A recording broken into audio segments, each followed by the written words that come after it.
On the weekend, I don't want to run out of time, gentlemen. On the weekend, obviously, United play Arsenal. How do you see it going, Staffy? Big game.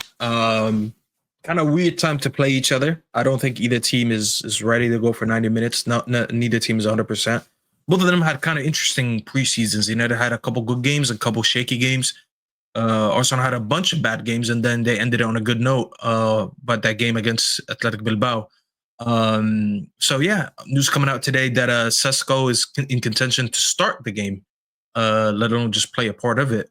Emran spoke about. He's like basically said like, was that? It was always gonna start, man. Let's stop the mind games. He was always gonna fucking start. There's no indication. I mean, there's no reason for me to say that, but him and what's his name, Xerxes are in contention to start. And I think if he starts one of them, it won't be Xerxes because Xerxes has been a little bit injury prone over the last few months.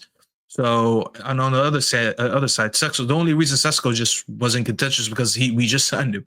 In terms of fitness and physical levels, he's 100% ready, and that's what came out today. And with Amarim saying last game that we missed a profile of a 9, like a focal point, but we got that in Sesko, I'm putting 1 and 2 together. I'm just going to assume now, with that being said today, he's going to start. So it's going to be interesting. Sesko, who was supposed to go to Arsenal, now he's at United. And Gyökeres, who a lot of people thought he's going to go to United, now he's starting for Arsenal. Kind of reminds me of the Lukaku and Morata situation years ago. So it's going to be an interesting game.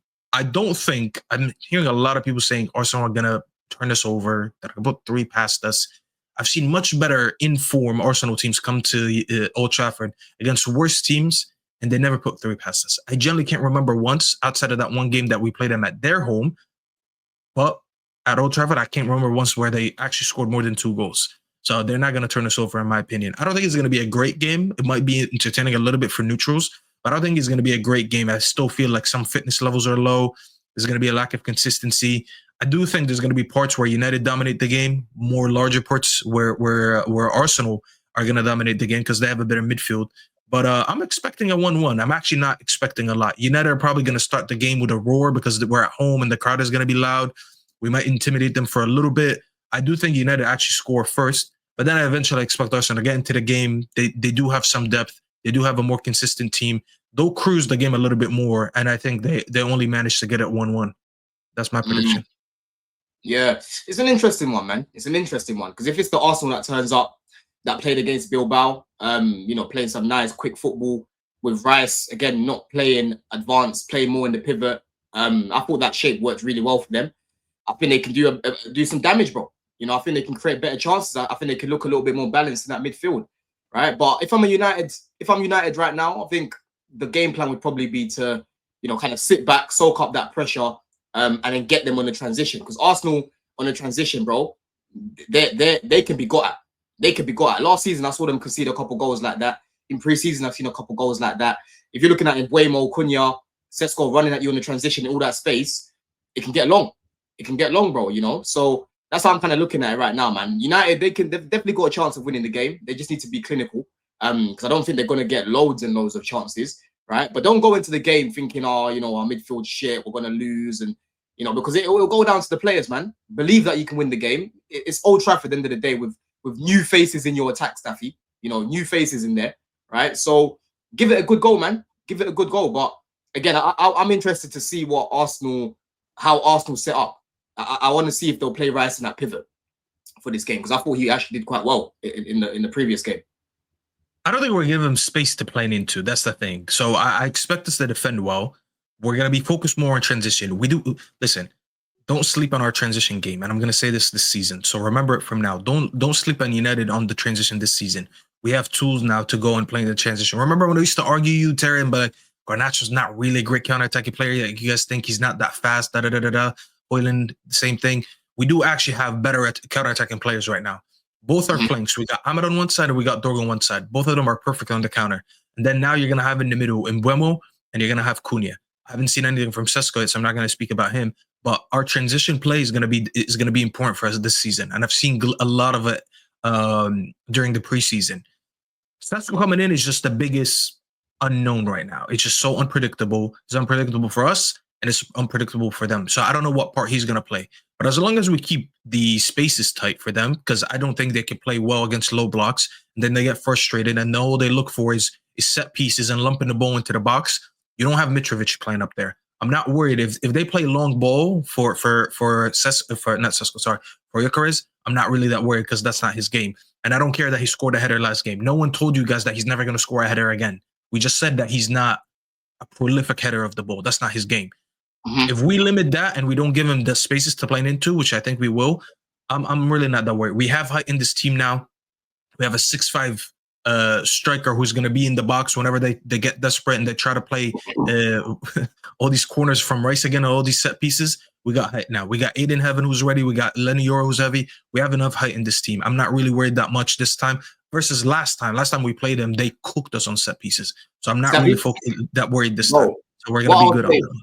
What I'll say, every time I watch United, they seem to always fucking score a corner, right? Arsenal, they don't defend set pieces well. They don't defend corners well. They know how to attack them, and I feel like a lot of teams now have actually found a way to stop them. They're not scoring as many as what they were before, right? But in terms of United on the set pieces, that's actually an area where I'll be looking at it and saying, yo, we can score against these guys. They're not good at defending corners, man. And United are quite good in the air. Is Maguire fit? Is he back? Maguire, but he's not going to play. Yeah, Maguire's fit. Yoro's quite good in the air. Yoro's going to play on the right. Heaven is going to play on the left, and Delict is going to play in the middle. So all three of them are good in the air. They're all good in the air, exactly, bro. So that's another area I'll be looking at as well. Because again, they're set pieces, bro. They don't know how to defend it, man. Yeah, do you know? For me, I haven't changed my mind for about 2 weeks now. I did a little bit. I got a little nervous. I got a little bit nervous this weekend. Sorry, I got a little bit nervous last weekend. We were okay. They looked really good, but I'm going with it. Man United are winning 2-1. And I'm not writing Arsenal off in the sense of they're going to be crap. It's going to be easy. We're going to batter them. I'm not talking like that. I mean, I just don't see it being that game. It'll be close. Both teams will be in it. I agree with a lot of what Staffy said. There'll be periods. I think United will start the better. I think we'll end the better. I'm just going with 2-1. It's just a prediction. I think it'll be a close game. And I think Benjamin Sesko gets the winner. The reason, by the way, it's either going to go that way or the other way where Gyökeres gets it. There's something about this fixture that I felt has been so scripted all along. I believe the Premier League purposely made it the first game because they know that Amorim and Arteta are the most under pressure managers sitting within the big six, the top six clubs. It can't be Thomas Frank under pressure. Maresca's just won the World Championships, so it's not him. It's never Pep. It can't be Slot because he's champion. It's those two. There's so many storylines surrounding this. The only thing I'm shocked about is that it's not on tonight. That was the only thing, and that's probably because they want maximum numbers on a Sunday afternoon tuning in. It being the first game was the only element of my prediction that was wrong. I knew that it would be one of us first, or one of us would be given like a potential banana skin game, and it's that. But I'm just backing my team. And I mean, with no disrespect to Arsenal, I still think Arsenal are going to have an excellent season, which we'll get into in a minute. But I just think at home, first game of the season, the atmosphere, the new front line, I think United get it. I just want them to know that it's not that they're unplayable.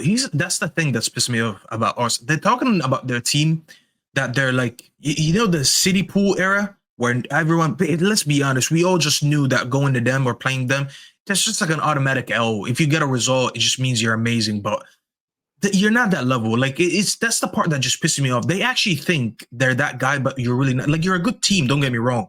I'm not going to sit here and pretend that they're not. I still have you in the top 3 minimum.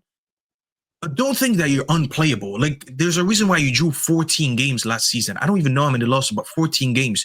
It's not like you're untouchable. I'm looking at some of the things in your pitch. Yes, there's good areas in your pitch, and there's areas where I'm like, I'm not really worried. Like, you have Madueke playing down the left. I'm not worried. I watched this guy 3 times this summer, 2 times, whatever it was. The guy just has nothing playing on the right, let him go into the left. So yeah, he might have a couple moments where he gets past his defender. I know there's no end product. There's no end product for them. There you go. You go in again in another season where you don't have balance on your left-hand side. So it's. I'm not saying it's easy to play against you, but it's not that difficult to play against you. You guys think you can go in and roll over any team? I'm sorry, you don't. You don't. You struggle to win games. You have to. So many times you have to resort to set pieces to get goals. And if people shut that down, you don't win. That is not an unplayable team. You are a very playable team. Are you the favorites? Yes, I think Arsenal are still the favorites, even though they're coming to us because I rate them more and I think they're a better quality team. You are not unplayable. Don't think you're unplayable. You will lose a lot of games this season because you're not him. You're not that team. You need to know that. You're not the city pool era. You're just a good team, and that's it. Just know you're a good team. Nothing more, nothing less. I love that. I love that, man. I hope they could win, by the way, because people are going to try to clip me if we lose. They could possibly win. I'm not saying that they won't win. I predicted 1-1 for a reason, but just don't think that you're unplayable. You're not that guy yet. Now I hear it, man. United have a chance of winning, 100%, bro. If you didn't have this attack that you've got now, I would have said nah. You know what I mean? But this time around, I rate the attackers that you've got. These guys put up numbers, bro. So it's going to be a different United team that they're facing now. Yeah, I think we can do it. This idea, yeah. I mean, end of the day, we were terrible last season, and it was 2 set-piece goals away from home, and they got and the David Ray a bit of magic at the end of the game. While we didn't beat them last year at home, and I think we're going to be better than we were last season. I also think Arsenal were going to be better than they were last season, but I'm just going to go for a Man United win. It's what I find is predicting your team to beat another one, and I know what it is. I feel sorry for some gooners because everyone just always tries to shit on their club, and it's like, we'll beat you. Why? Because you're shit and we're so much better. It's not what's being said here. I'm not saying I'm not doing a Hussam, 0 chance to win, 0 probability, absolutely no chance. I'm not talking like that. You guys could win. There's a world where you could win by a good few goals as well. You could blow us away. That could happen. There's a possibility of that. But I'm just predicting Man United to win. Let's do a few super chats here. First one says the current Arsenal squad just voted on their captain. To the man, they all voted for one person with secret insight to you have that they don't, is what Yok9 says here about Odegaard captaincy thing. Well, we have no secret insight. I mean, is the actual answer. We have no secret insight to it. It's just an opinion. Now, the players obviously like him, which is fair. The players rate him. The players want him as the captain, which, again, you could argue should stand up above everything else.